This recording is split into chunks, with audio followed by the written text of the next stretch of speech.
First, I want to preface by telling you that the staffing study does not enter into my recommendation here. I have serious questions and doubts about the staffing study. I always have. Secondly, I hope that the observation that Alderman McKinney made and was alluded to by Alderman Baldeth, going to some underlying difficult situations and instances involving the chief and members of the council, does not impact anyone's vote on this matter. The people we serve are the ones who drive our decision. Prior to August 5th of this year, we set a record in terms of 11 homicides. I don't know how many people are aware of this, but we've now gone 5 successive months without a homicide. Think about that. Think about what would have happened if the last 5 months had been like the first 5 months of the year. Now, there's 2 things that coincidentally were initiated on August 1st.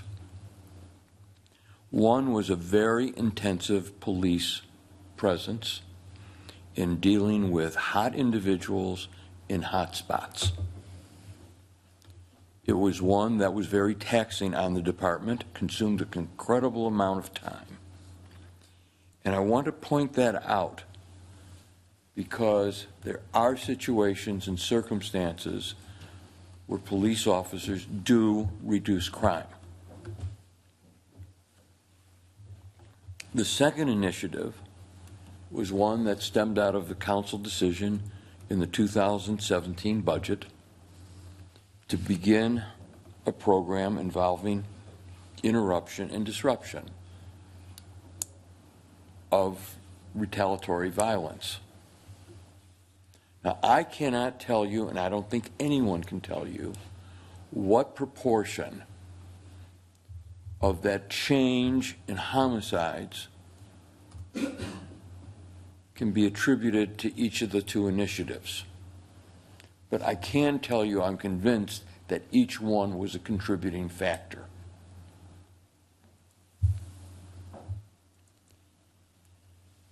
Police officers do work that does reduce crime. Now, what they did may not permanently reduce that crime, and that is why we have other initiatives, and in this city, rather significant initiatives to deal with some of the underlying causes. It's also one of the reasons why we are pivoting and starting to look, continuing to look at violence as a public health problem. Now, there's some very significant things that are going on elsewhere in the country.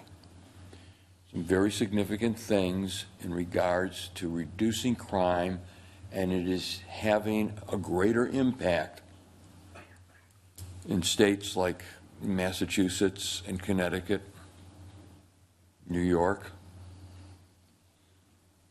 It's part of their policing strategy, but it's also part of their interruption and disruption, and it's also part of the role of community-based nonprofits.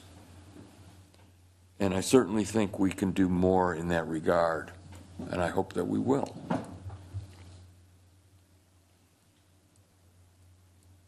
But police officers not only are involved in crime reduction, but the real driver here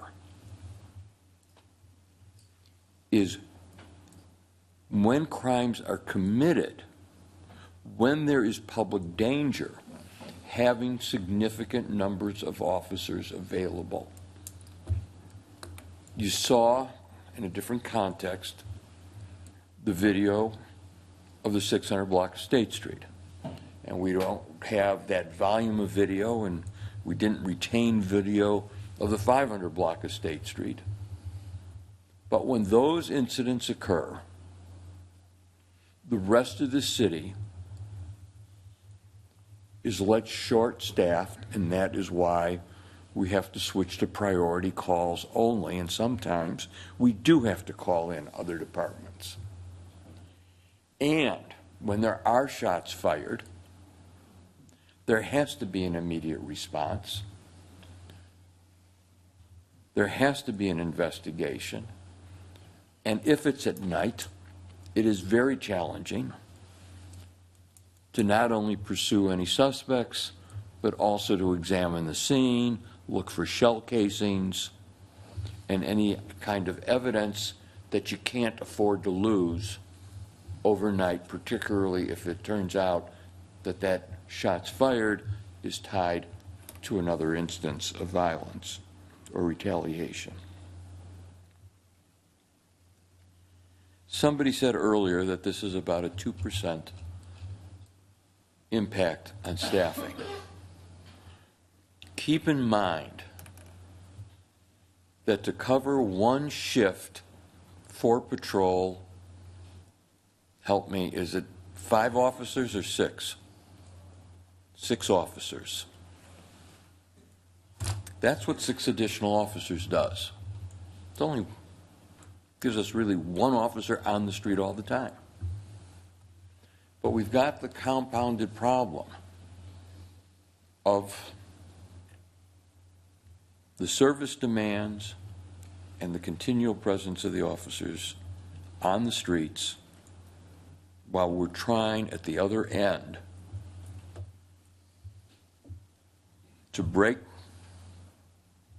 the cycle of violence, to provide alternatives, and to reach that 99.9% of the people of this city who are well aligned with shared values in regards to peaceful lives. But there is a very small, tiny percent who may account for up to 80 to 90% of the violence. And as I've said before, tragically, no matter what we do in terms of housing programs, in terms of health programs, in terms of employment and training programs, at least at this point in their lives, those individuals are going to choose guns instead of a job. There's one more thing I want to point out. I don't know that I spend a lot of time following what goes on Facebook in regards to public policy, but somebody put my name in something recently trying to draw my attention to an incident that took place in a jurisdiction outside of the city of Madison involving law enforcement.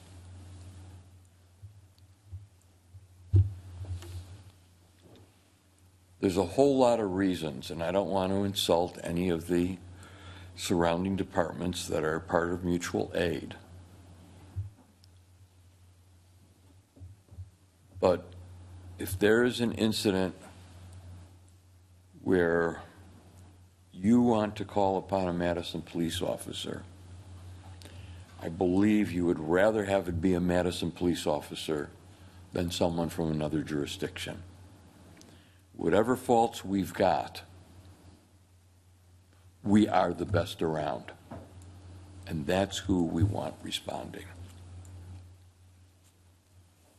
In addition, there's at least one township that deliberately understaffs, knowing that someone else, 911, which is not controlled by us, can always be counted upon, if necessary, to send a Madison officer outside of our jurisdiction. Now, fortunately,